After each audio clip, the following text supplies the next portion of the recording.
Hey, Sooner football fans. This is your Sooner Football Fans podcast. Today we have, all the way from Washington, D.C., former University of Oklahoma cheerleader and former Miss Oklahoma, Trelynda Kerr. Trelynda shares great stories from Sooner road games in the past and her love for all things Sooners, from cheerleading in the Switzer years to meeting Bob Stoops more recently. Sooner Football Fans is not affiliated with the University of Oklahoma, but we do have eligibility left. Booma. Hey, Sooner football fans. You got Terry and Rob here. Booma, Rob. Booma, Terry. And tonight, Rob and I might have outkicked our coverage.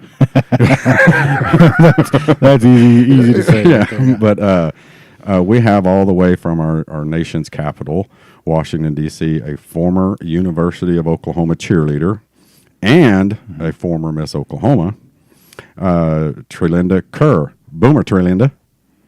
Hey, well, Boomer, guys. How are you? Fantastic. How are you doing? I'm doing great. Beautiful day. Had the big Caps parade today, and that was fun. Yeah, that's something that I was wanting to bring up. You last week. Well, first off, before we bring up in the Cap stuff, and you can try to explain hockey to Rob and I, because we don't get it. We don't get it. Yeah, don't get it at all. But I wanted like a rock. We had to reschedule last week, and we appreciate you rescheduling with us. But being a former University of Oklahoma cheerleader and a former Miss Oklahoma, how many times in your life have you been stood up? Well, it's pretty easy. Only once, and it was last week with Rob.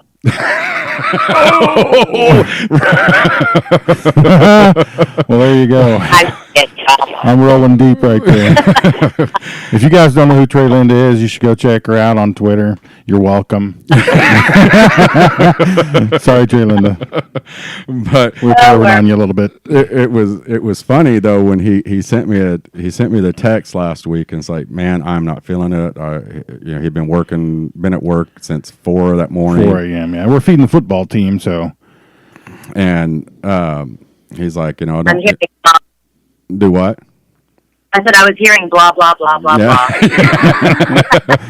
And I when he said it, I said, "Are you?" He goes, think you could do it on your own? I said, "Well, no, I don't want to do it on my own." But I said, it's Trelynda, the former Miss Oklahoma, and it was like this long period of time before I get a text back, and the response was, "Damn it."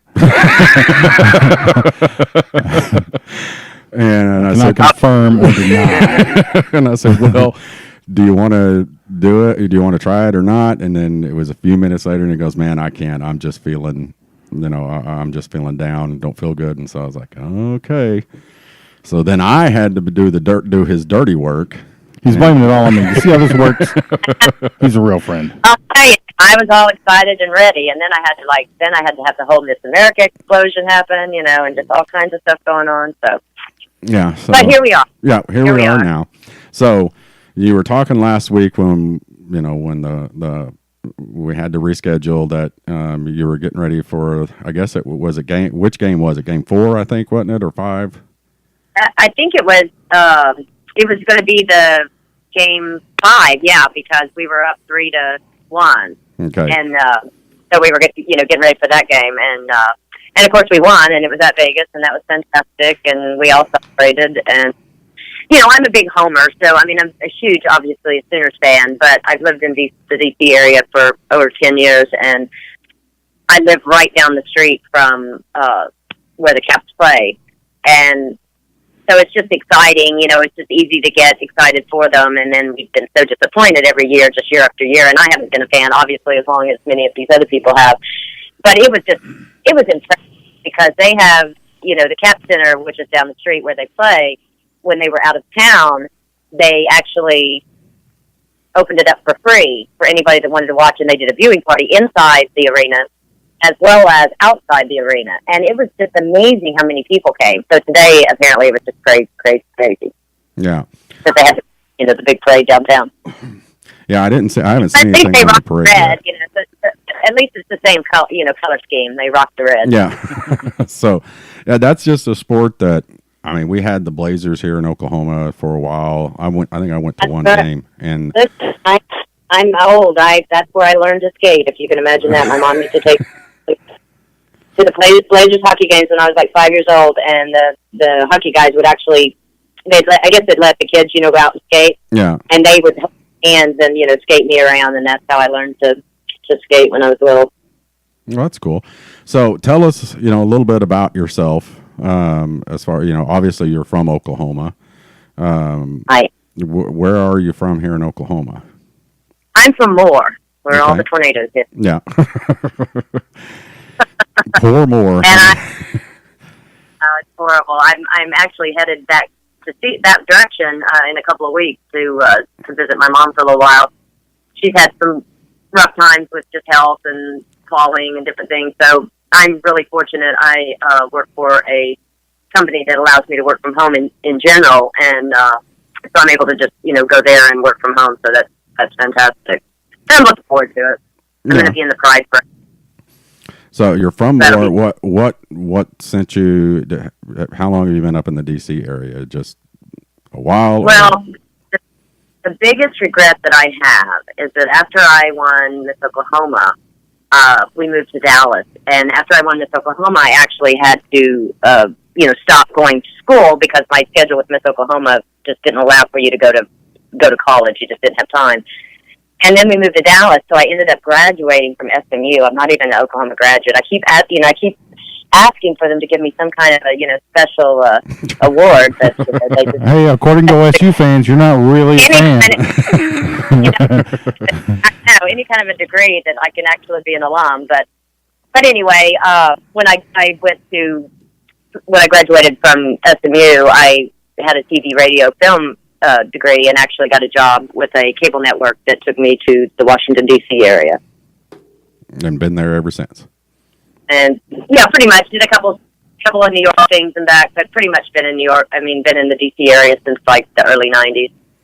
Oh, that's cool. I was out in Washington, D.C. once. It was very interesting. Yep.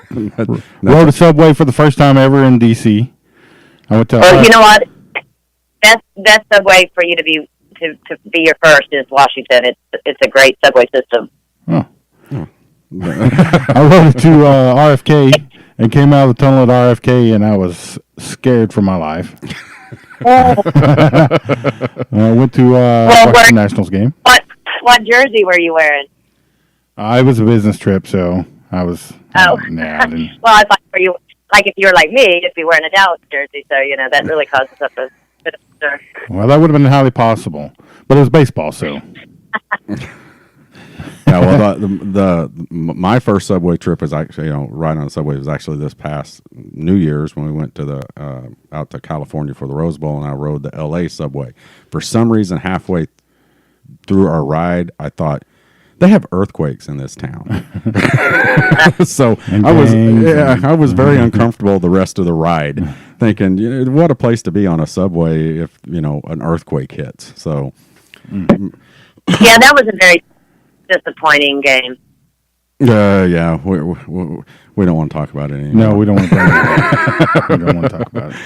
But that's like I was telling you earlier that, you guys do your Booma for Billy Sims, and, I was lucky enough, my mom worked for a travel agency, and we did a lot of the alumni trips, and we took, it was with Steve Owens and Barry Switzer and James Hale, and they all did it and took a big group to most of the away games, and I was lucky enough to get to travel to a lot of them and go to some of those national championship games, and one of them was the USC game, and we took all of us to the bus, over to the stadium, and so the bus ride over from wherever it was, which I think, where did we play USC? It was in Orange Bowl, yeah. Yeah. So on the drive over, everybody obviously was all hyped up and everything, and Billy's doing his Booma and everything. And I called my brother on the phone and on the bus, and Billy got on the phone with him and did the whole Boomer Sooner thing back and forth. When that game was over, Billy had been in the bus, I think, since halftime, and it was like, when you got on the bus, it was like, nobody say anything to Billy. I think that's pretty much the secret. If anybody ever wants to know how to stop him from saying Boomer Sooner is to have USC beat you, by 30 in the first quarter. Yeah. So he just went to the bus at halftime, huh? Didn't even. Well, I mean, I think so. I mean, my mother wanted to go, like in the first quarter. It was funny because it literally. I mean, we just got behind, from the very beginning, and we were getting something at the concession stand, and this guy walked by and said, I'm leaving. I have 2 tickets that are a little bit better because I can't remember. We didn't have that greatest seat. Anyway, I went, so my mom's like, no, thank you. She stayed underneath the whole time. And so I went up to the seats, and they were on the 50-yard line, but it was on the USC, USC side. But I tried. I mean, I tried to be a true Sooner fan. I screamed my head off, but it was just pitiful. Yeah. I always thought on that game, especially in the fourth quarter, Bob Stoops should have been awarded the Oscar for that performance, because you could tell every fiber in his body wanted to pull his headset off and stomp it, throw it into and he just stood, he was just composed. But you could tell he just wanted to go ballistic on somebody or on something. No doubt. So we have a kind of an unwritten rule. We don't talk about losses. Terry? We talk a lot about the losses, and I brought them all up. Yeah. So, let's get into back in your recent college days. See what I did there? Mm-hmm. Recent college days. I like that. You were an Oklahoma cheerleader. I was. Yeah, I was a cheerleader in 1982 and 1983, and that was when Barry was still coach, which was great because I was such a huge fan. Sadly, we were, 82 and 83 were not great years, I'm so sorry to say. But we did have Marcus degree, and that was fun. And I had lots of, and I mean, for somebody that was such a big Oklahoma fan, obviously I couldn't play football. So being a cheerleader for me was sort of the best next thing that I could do. And I'll never, obviously I'll never forget the first time walking out on Nolan Field, but I'll never forget walking out into the Cotton Bowl either. I mean, that was just such a spectacular thing. Now, do the cheerleaders have the same thing like the Roughnecks have with the Texas cheerleaders, some type of competition every year, or is that just the? No, I don't.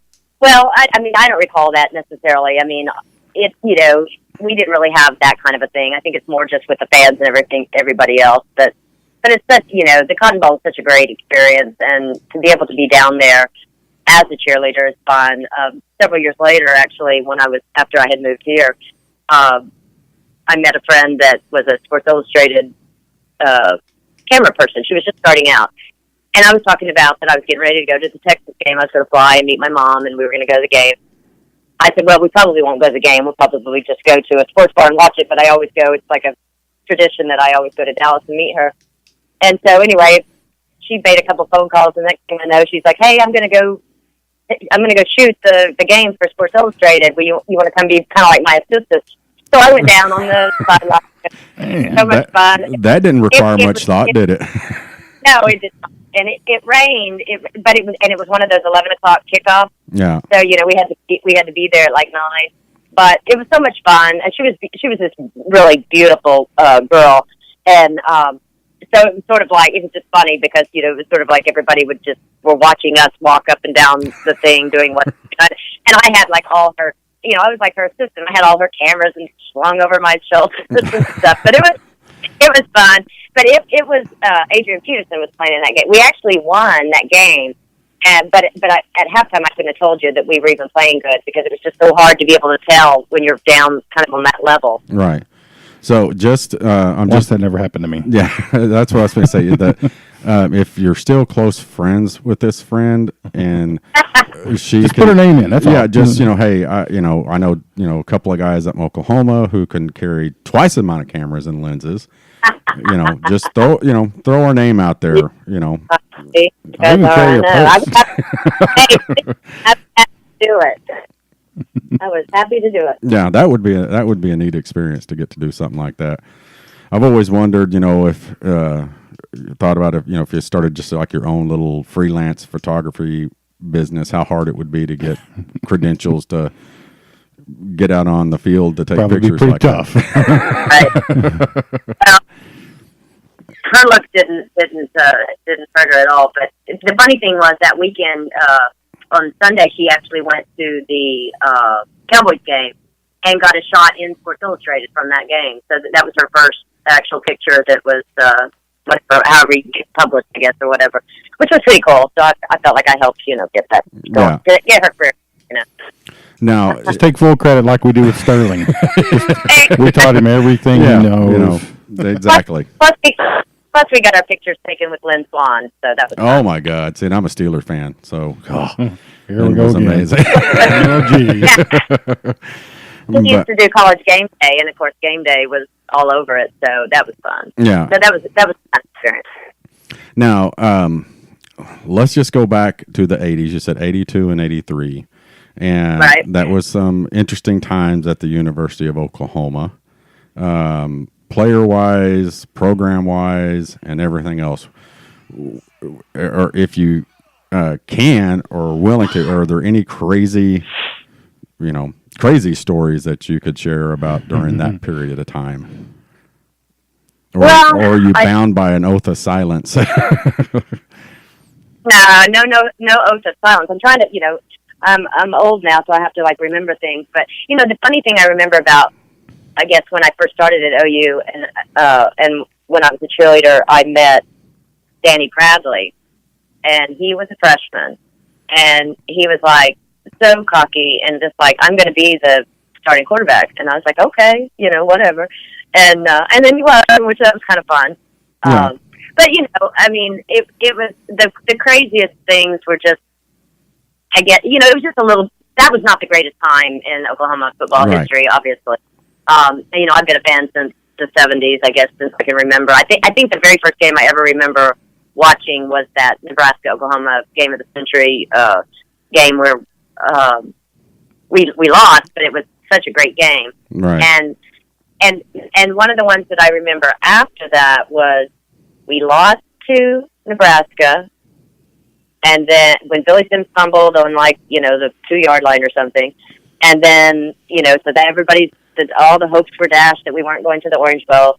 And then I can't remember if it was Oklahoma State that we were playing. Whatever, it was our last home game. We won that, and we were in the car and we were driving back. And you know how it is when after you're leaving the game and the traffic's so horrible, and so you're just kind of stuck in traffic. And all of a sudden the radio announcer said, if you're in your car, pull over. If you're standing up, sit down. Oklahoma's going to Orange Bowl with a rematch with Nebraska. Yeah. And we were happy. So I don't know if you remember that, but we were so happy. We apologize to Trelynda and to you Sooner fans listening. Had a little bit of a technical difficulty here, and we couldn't splice the recording. So we're going to step into where Trelynda talks about Bob Stoops retiring. When all of a sudden I got a text from a friend that said, Bob Stoops is retiring. And I was like, what? So I immediately go, because I have, my TuneIn app, and I'm getting on the sports stations, and it was on, and I was just I just fell into a deep depression. I was just I couldn't believe it. Yeah, and that was a shocker to everybody. Yeah, it really was, and I just loved Bob Stoops, and I'll never forget. I think the first year that he coached, I don't know if I just didn't get to see a lot of games that year, but I'll never forget when we were at the Orange Bowl. I guess the second year when we made it to the national championship. So they did a bit with the guys, all the football guys for Oklahoma, and they all did Bob Stoops, and it was all this John Wayne, kind of, It was just so fun, and I guess I hadn't, at that time I guess I wasn't being able to listen to as much radio or hear his speeches and everything, so I didn't really know any of that, and so from that point on, I just fell in love with him, and I just loved his style, I loved everything, and quite frankly, there was, before Baker came, I felt like Bob had sort of. It felt to me as a fan that he had lost a little bit of his zest or whatever it is. And I really think Baker Mayfield lit him back up. I just do. I just think, he lit up everybody. He just brought the fan base, back up. It was just something that everybody just loved. And I absolutely just love Baker Mayfield. I think he's great. Well, looking back on it now, like what you said, those last, 3 or 4 years, 5 years, it seemed like, not really going through the motions. He didn't seem like the same Bob. I think a lot of people thought that, but I think his struggle then, or his focus then, was was this past year. He was looking for somebody to replace him, to turn this thing over to, and so I think that would be difficult to do, to still be the leader of one of the most prominent teams in the country, but yet I've got to find somebody, because he didn't want to leave this. He wanted to find a successor. He didn't want to go, I'm retiring, and you guys are on your own. Yeah, you're on your own. The whole the whole staff fall apart. It couldn't have been better. We could not have been in a better position for him to do that, in the sense of having the staff in place, having the players in place, and obviously we didn't really lose Steph, and that was fantastic. And it was just, and of course, the Ohio State game was so great. And what's really funny is when I was competing for Miss America in 1983 in September, we played Ohio State, and we got beat. Yeah. And last year we played Ohio State. I was at Miss America at a sports bar watching Ohio State get beat, and I was so happy. I was like, "Yay, redemption!" Yeah, and it's the interesting thing about the Ohio State, games is no home team has won a game. Every time, that right? They played 4 times, and it's 2-2, and the visiting team has won each time. Nobody's won a home game, which is kind of I think I was in Cincinnati when we played the year that the Kick won it, and I was in Cincinnati with Conway Twitty's daughter. She was performing, and my mom was her road manager. And my mom had stepped out because she gets too nervous for the games. She would smoke, and she'd go stand outside, and she couldn't take it. And so she opened the door of the hotel room at the moment that the Kick went through, and Kathy and I were both on each bed, in the air, because we both just jumped in the air. So my mom's like, I guess that's a good sign, So those are great, when you can win like that, it's great. When you lose like that, it's not so great. Yeah. So, but it's a different feeling. Your emotions can go from, ready to be excited to just down in the complete dirt. Yeah, and like against Georgia, that was that. That was such a great game, and it was such a, historically it'll be one of those top-rated games forever. And I was just disappointed, obviously, not for me, but for Baker, because I just felt like, he gave it his all, and it was just, but sometimes that's just how it falls, and he still ended up the number 1 pick, so that was fantastic. Well, but the other thing that, ticks me off about the whole deal of losing to Georgia, everybody's, we have the game of the century in the 19th century. Now we're in the 20th century, and everybody's calling that the greatest Rose Bowl ever played, and we lost it. Both of the greatest games played somewhere. We're on the losing end of it. It's like, you got to be kidding me. We got to come out on top of one of these eventually. Well, it's funny. I remember all the wins, believe me. But the losses, because, we don't like to lose. And the losses seem to be the ones that stick in my head the most. Again, I can go back to, as a fan when I was young, and probably one of the times that I was most affected by a loss was that when we had been undefeated for I don't even know how long, and Kansas beat us. Yeah. And I think that must have been probably in the 70s. Yeah, I think it was 75, if I remember. It's mid-70s. The funniest thing I remember about it is on whatever news station, I can't remember, and who knows, Linda Cavanaugh might have been doing it because she was there forever. They played Barbra Streisand singing "Memories," and I just thought that was the funniest thing. I was like, oh my God, that is just too funny that they're playing, the way we were, and showing the clip. But it happens, but as a fan. And as a fan that is a diehard fan, you take the losses with the wins. And I absolutely am a fan. And it's the only thing that affects my life, like when they lose, and it affects my life when they win. I can be, true Sooner fan. I'm a fan of the Dallas Cowboys, but I don't cry if they lose. I'm a fan of the Caps, but I don't, but I cry when Oklahoma loses football. Yeah, I always tell everybody, depending on the outcome of the OU game, I'm either partying or drowning my sorrows.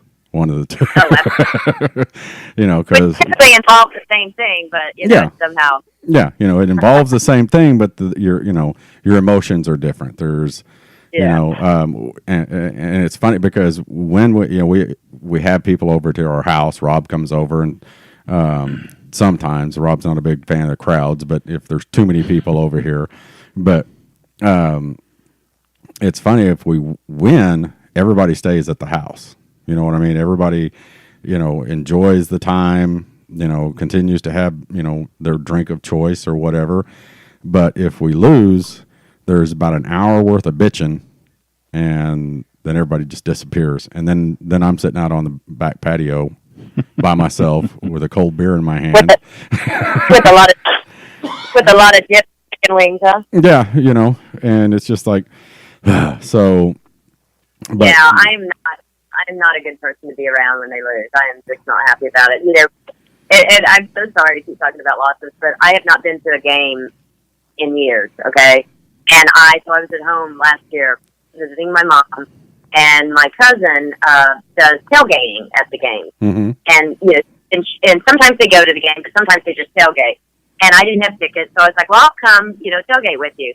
And so I brought my pups, and they have their OU jerseys, and we got there, and it was an early kickoff, so we got there really early. I mean, like really early because of the tailgating thing. So I think I was there like at, 7 a.m., wandering around, whatever. It was an Iowa State game. Yeah, that would have been a bad one to be your first one in a while. Yeah. And I've told this before. My dad, he passed away several years ago, but the last game I took him to was the Tulsa game in the Blake years. 95? Yeah, and we got beat by Tulsa at home, and got beat bad. So, and that's I wanted to take my dad to a game. I was like, I need to take him to, because my dad was a horrible person to be around if OU was losing or they lost a game. Okay, he just ranted and raved for hours. So I'm like, I told my mom, I said, I'm going to take him to an OU game. I'm going to, we weren't very good back then, so I picked the Tulsa game. I was like, surely on our worst day, we can beat Tulsa. Nope. Thanks, John Blake. My dad's last OU football game, you got beat by Tulsa. So, but. Well, I'm I'll be back there, because I'm going to be there in a couple of weeks, but I'm staying through the end of September, so I'm hoping to at least get I may only do tailgate, but I really want to go to a game. I want to see the new stadium inside, and what we've got, what is it, Florida Atlantic is our first game. Florida Atlantic, and UCLA. I think UCLA is a home game. Yep. I think. Iowa State's away, and then Army. Away, and then Army. So there's three. I have three chances while I'm there, so I'm hoping to go to one of them. So which one should I go to? Oh, personally, I'm looking forward to the Army game. I think it'll be the more interesting one. And partially too is that Oklahoma always does something special for the military academies when they come. And I like the military academies. I like their style of football. And the fact that, these kids are, signed up for 4 years of college, and then, they can end up going overseas, or, they're going into military service when they're done. Right. And they've really kind of, at least Navy and Army has, it kind of geared up their jerseys, or their uniforms. Army, there's times they come out in the black and gold, camo jerseys and helmets. And if they would show up at OU like that would be cool. With the gold and white or something like that. But I just think the way the university honors the military academies when they come here makes it even more special. Plus, the game's going to be good. Because don't they do the wishbone? Yeah, they do. They do wishbone, a veer bone. They do.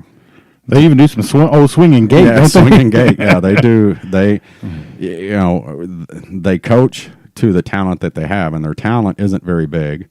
It's not the fastest, so they use they use a multiple option type offense, whether it's give, run, pass. it's just, and we've been talking about it here because that's been one of our focuses this week. Is we're getting towards the season now. It's still a long ways away, but we're talking about these games, and that offense, our defense has to shut everything else that they're doing down and practice for that offense, because it's unlike anything else they're going to face. And if you don't respect it, the Army can come in here and embarrass you. They can go and embarrass anybody. That's for sure. And it's the wishbone. So bad. Do what? I said, don't you miss the wishbone? Oh, I yeah. just loved it. I mean, quite frankly, until Baker, because Baker made watching Oklahoma football so much fun. Whether it was him completing a pass, whether it was just his excitement and how, excited he got on the sidelines, whatever. That's really the first time that I actually remember never saying, I miss the wishbone. Yeah. Because it was so much fun. Yeah, and it was just the way that Oklahoma, Barry Switzer perfected the wishbone. Oh, yeah. Texas basically started it, but it became, our stronghold for, 18 years, however long Barry was here, and even before. So probably close to 20 years. And it was the most exciting, I think they used to even call it one of the most exciting show on turf or something like that, was when the Sooners played at home. Yeah. It was so much fun. Just as you, we're fortunate to see some of these just great wishbone quarterbacks like Thomas Watts and J.C. Watts. I can remember seeing him one time lay completely out, parallel to the ground when he passed it off. It was just amazing, the timing. And Billy would be right there to grab it, or and whoever. Jamel was the same way. Jamel would be an inch off the ground, and the ball would, you'd think it was a fumble, because he was going out and boom, and he would wait till the last second to pitch it. And there was nobody there for him to pitch it to, and there'd be somebody that just came right up there and grabbed it. Yeah, and and that's some of the things that we've talked about on here. If you watch the Ohio State game last year, they did a little bit of an option with Kyler Murray during that game, and I think you're going to see he pitched it the wrong way though. He pitched it backwards. Like, wait, what's going on here? But Kyler Murray handed it off. It was like a triple read, zone read. He could have kept it around the end. But he gave it, and Sermon took off. I believe it was Sermon was running, and as soon as that corner committed up to Sermon, he pitched it out to Kyler Murray, because Kyler Murray was trailing. And that's the genius of Lincoln Riley. He's going to figure out some way to utilize, Hey, wouldn't it be cool if in the Army game we came out and ran a wishbone too? Oh, that would be awesome. They really should. They should at least do one just for the sake of the fans. Yeah, and and I'd forgot about this, but I think it was Bob's first game. The offense came out and lined up in the wishbone, and the crowd just went nuts. And of course, they shifted out of it, but right. But that's great, because that's acknowledging something, and I love that. The thing about Bob was I knew nothing about him, so I watched through, what was it, Gibbs, and then Blake, and Snellenberger, and just horrible, and it was just so depressing to be an Oklahoma fan during those times. And so then Stoops was announced, and I remember thinking, I have no idea who this is, and but I remember going, so that first year that he coached, watching the Notre Dame game, and we were ahead at the half, and then ended up getting beat, but you saw it. And then I went to the Texas game, same thing, we were ahead at the half, and then you saw it, and it was just like we just didn't quite have the depth. And then he won the national championship his second year. Saw the change, and it was so exciting, and I just think he was such a great gift to us. He just was. He could have gone many times. I remember the first time the Florida job came open, and everybody was like, "Oh my God, he's going to go!" And obviously, it happened all over and over again. And it was so great when he finally was like, "Look, I love Oklahoma. I'm happy here. My kids love it. And how about both his kids are going to be at Oklahoma? How fun is that?" Yeah, and plus, and plus he built, a house the size of more. Yeah, well, Oklahoma. I think I've driven by that.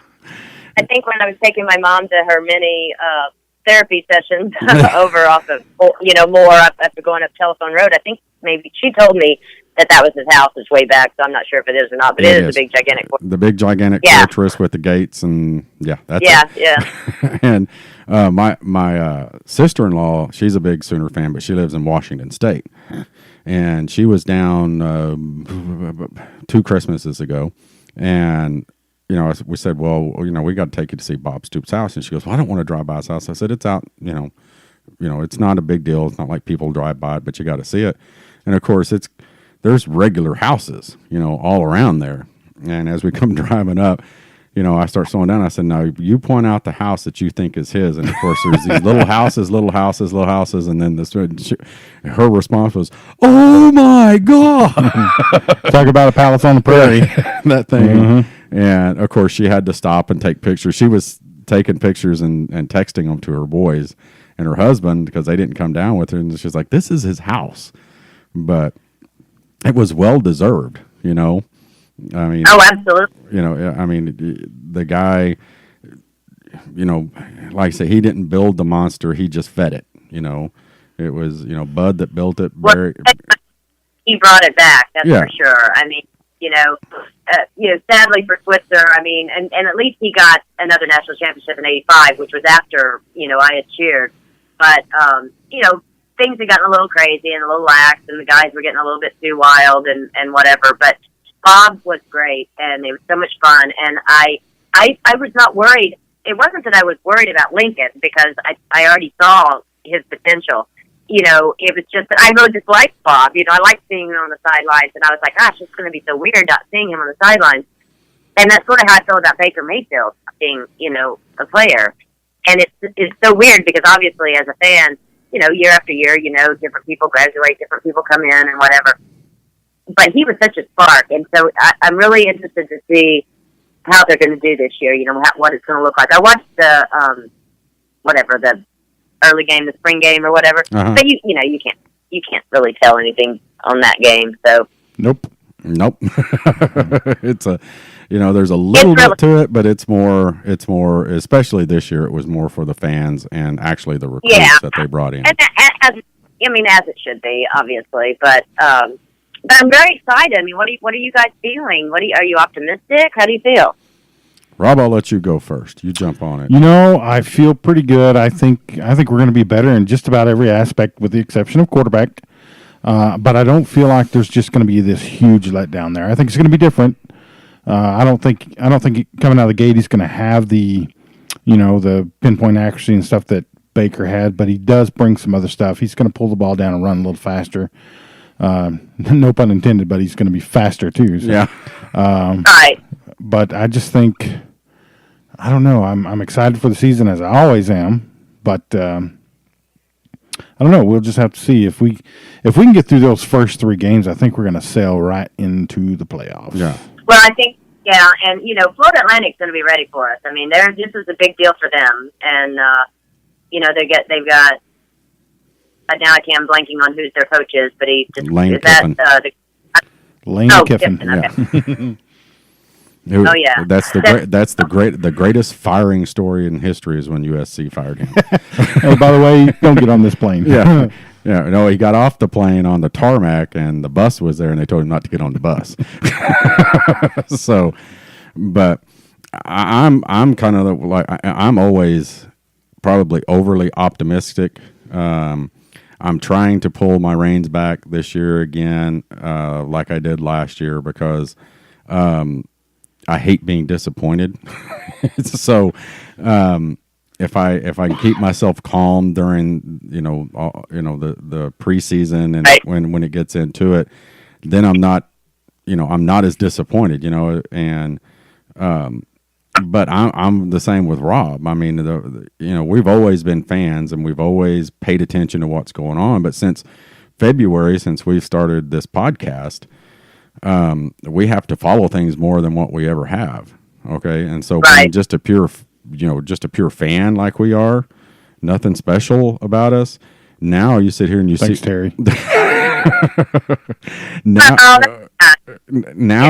I see all this stuff building, not behind the scenes, but I'm just more involved in looking and paying attention And I'm just... Well, that's good recruiting, that's for sure. Yeah, I mean, I'm just, I can't hardly wait. I mean... Well, the explosion of just the recruiting coverage is, I love it because If you didn't get it from James Hill, you didn't get it. Yeah.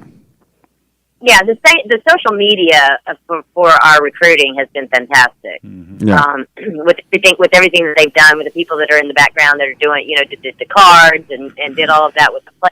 That was fantastic. I love that. Yeah. But now on what we're thinking about now, this on the podcast this week, everybody's already heard the story, but I'm going to repeat it because Trelynda hasn't heard the story. I have not heard. Yeah, Caleb is my youngest son who does the podcast with us when he wants to. He's 25, so Hey,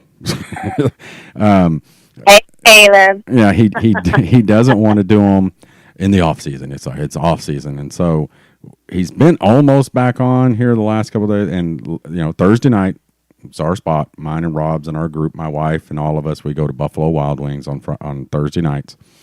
And we were talking to Caleb about being on, and he was like, well, if I come on, I'm just going to piss everybody off. I'm like, well, so what? I mean, that's what gets people talking. And I go, well, what are you going to say that's going to piss them off? And he goes, Oklahoma's going to lose a game next year. The question is who and when? And I was like, okay, why do you think Oklahoma's going to lose a game? He's like, well, we lost one last year, ended up losing two. Alabama lost last year. Everybody's losing a game. You're not getting a undefeated national championship. I should look it up I think it was Alabama a couple of years ago, but it's been a while since we had an undefeated national champion. I mean, it's not really a biblical proportion, Nostradamus pick or anything. Yeah. So we're going to be playing the national championship, Florida Atlantic. Yeah. So what that's our question is, okay, here, if you look at the schedule, what game either you think Oklahoma could lose or will lose or should lose or might lose, and why? Well, I think, are you asking me? Yes, ma'am. Well, obviously, I don't know anything about Florida Atlantic necessarily, except that they were undefeated last year, right? And that's the team that was undefeated? No, it was Central Florida. I'm not getting confused. Yeah. Central Florida. Yeah. Yeah? Oh, I don't know why I was thinking this. Okay. Was it Hold on. Rob's looking at me. Where it was the team that claimed their national title. Yeah, it wasn't. They beat Auburn. It was Florida Atlantic. It was. No. Yeah, but I thought they were the ones that were undefeated, so that was like really concerning me. No, they were. I think Florida Atlantic was 10-2. Army was, I think, 10-2, and UCLA, I want to say, was either 4-6 or 6-4. Yeah, I don't think well, UCLA has Chip Kelly, right, but it does take time to turn things around. I'm not so I'm not going to even mention those games. Iowa State's our third game. Is that right? Yes, ma'am. And it's in Iowa State. Iowa State. So Iowa State would be the one that I would look to first just because they beat us last year and because I think, the coach is really good and I think he really coached up his players. And so they're going to think that they can win because they did. Right. Actually, they're going to know they can win because they did it. But at the same time, I think obviously we won't, hopefully we'll be in a better position. But the Texas game is always that game for me that scares me. Oh, yeah. Just because OU Texas. And anything can happen with OU Texas. I mean, it doesn't matter. It doesn't matter how bad the teams are or how good the teams are. When you play OU Texas, it's all bets are off. Sometimes it goes your way. Sometimes it's a runaway. Sometimes it's not. But I think if in fact that we're undefeated going into Texas, then that would be the one that worries me. But I don't want to pick one that they lose, so I'm just going to pick ones that scare me because Oklahoma State always scares me, obviously. Yeah. And it scares them too, But it's like I always feel like Oklahoma's better. But on any given, it's just like on any given Sunday, on any given Saturday, and we've seen that obviously year after year when there's those upsets. Right. I feel as confident this year only because I haven't seen Kyler Murray play, and I feel confident with everybody else as far as our offense.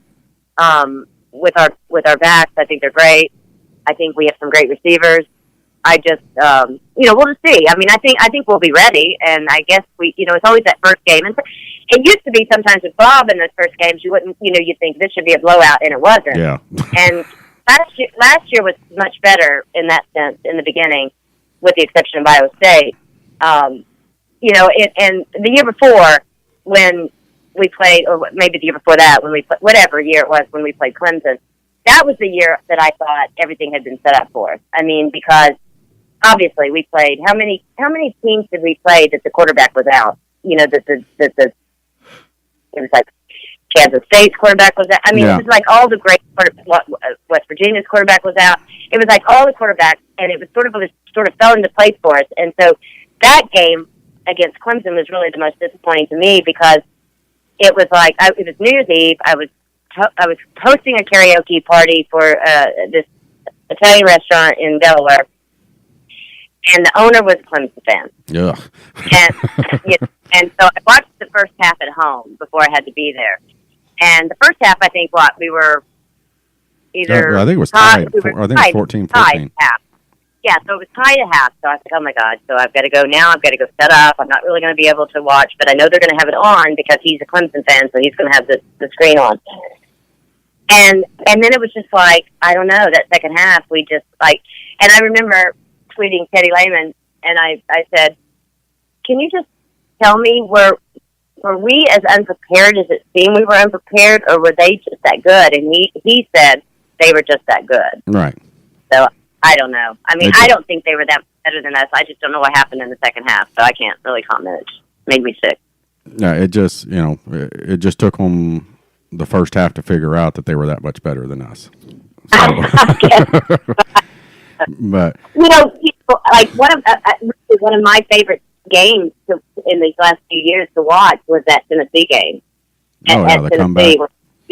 I mean, and that's what that Georgia game would have been like. Although the Georgia game should never have happened because we were so far ahead, we should never have let them get back in it. Yeah. But the same thing happened for Tennessee. Tennessee was ahead and let us get back in it. So it happens. But that was such a great game because that was that game where Baker really just came up and the grit was. That's really where he became Baker. He became Baker. That's exactly right. But and that's what everybody should have grabbed their crotch and been happy. And that's the thing. Talking about the wins and losses and stuff. I think that's the blessing and the curse of college football, because you're so pumped up every week because you don't want to lose a game, because you don't want it to take you out of any chance of a title. But it's also the curse because, it's my opinion, I think Rob's too, is that, if we had a better playoff system, a true playoff system to where, your conference champions get in, your 5 power conferences get in, and then you put 3 other teams, wow. Because we're still leaving it up to people judging who they think is best. Right. And we definitely don't need people, trying to judge whether or not we're going to make it in, because if it's, if ESPN has any say on it, we're not making it. Right. And Kirk Herbstreit said, last year on the selection show when his Ohio State Buckeyes, he was pissed. But his whole deal was, we've taken away from the luster of winning a conference championship. If your conference championship doesn't mean anything, why do we have conferences then? Because it is true. I mean, and I agree with him on that. I mean, it is true. But there's also, it depends. Like, but at the end of the season, if you lose your conference championship, it's a lot worse than losing at the beginning of the year. Right.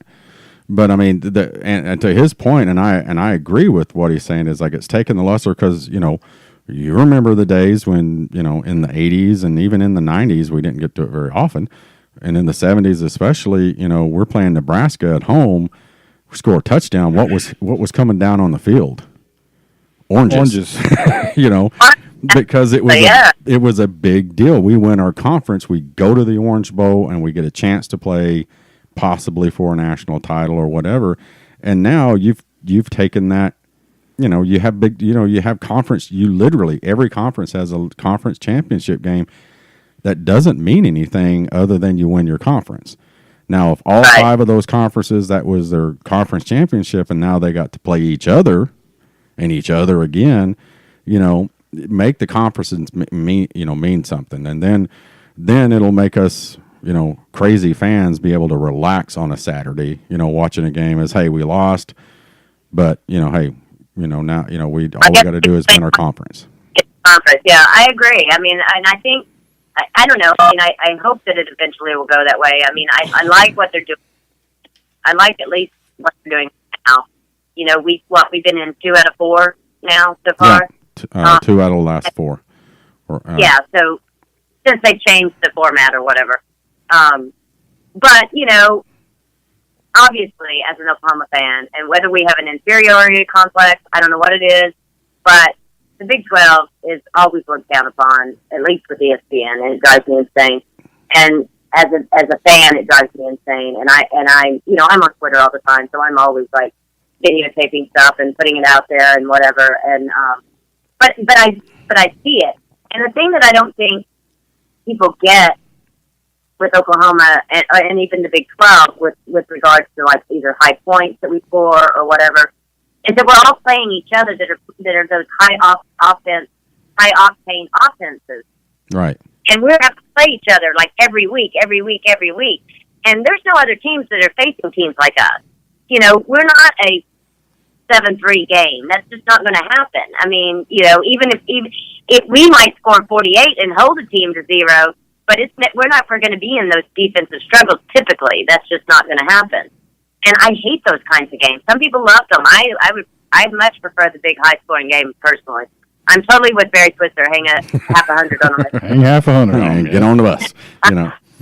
But I will say one of my favorite low-scoring games was Bob's national championship. 13-2. And we gave them those 2, by the way. Right. It was, you were sitting on the edge of your seat that whole game. Just, oh my God, And then I'll never forget when they snapped the punt. Got the safety. They snapped it over the punter's head. And he kicked. I mean, my heart dropped. I about choked on a chip or whatever. I seen it was like, oh my God, because it was still that close. And just the guy, was it Lasher? Was he the kicker that kicked it out? Or I'm not sure. I'm looking at Rob. Rob's better at the. Yeah, I'm not. No. But it was brilliant that, hey, don't cover it. Don't cover it in the, kick it out. Kick it out of the end zone. Yeah, it's a penalty, but so what? It's a penalty. You give them 2 points. It's better than trying to pick it up and re-kick it or trying to cover it and fumbling it out and them getting 7 points, and all of a sudden they're back in the ball game. So. Right. Yeah, that was fantastic. Don't get me wrong. I loved it. But I'm also, I'm of the same deal. The hang a half 100, get on the bus and go home. That's. Yeah, I mean, I need them to be ahead. I'd rather them be ahead where I don't have to be nervous about the whole thing. I mean, but I love college football. I love college football. I mean, I watch pro football, but it is just not the same. College football is so much fun, and it's just so exciting, and it's that way when you get to the pros, because then you're getting the best of the best, and obviously it's going to be different. But I am looking forward to seeing how Baker does. What do you think? I'm not, because I'm a Steelers fan. Hey, Sooner fans, we want to apologize especially to Trelynda and to all the fans listening. Had some technical issues that we had to cut out the last part. Totally our fault. We're working to fix these problems. You missed one of the best ending Boomas ever. But Trelynda, we appreciate you coming on, and you will be on again with us. Booma, everybody.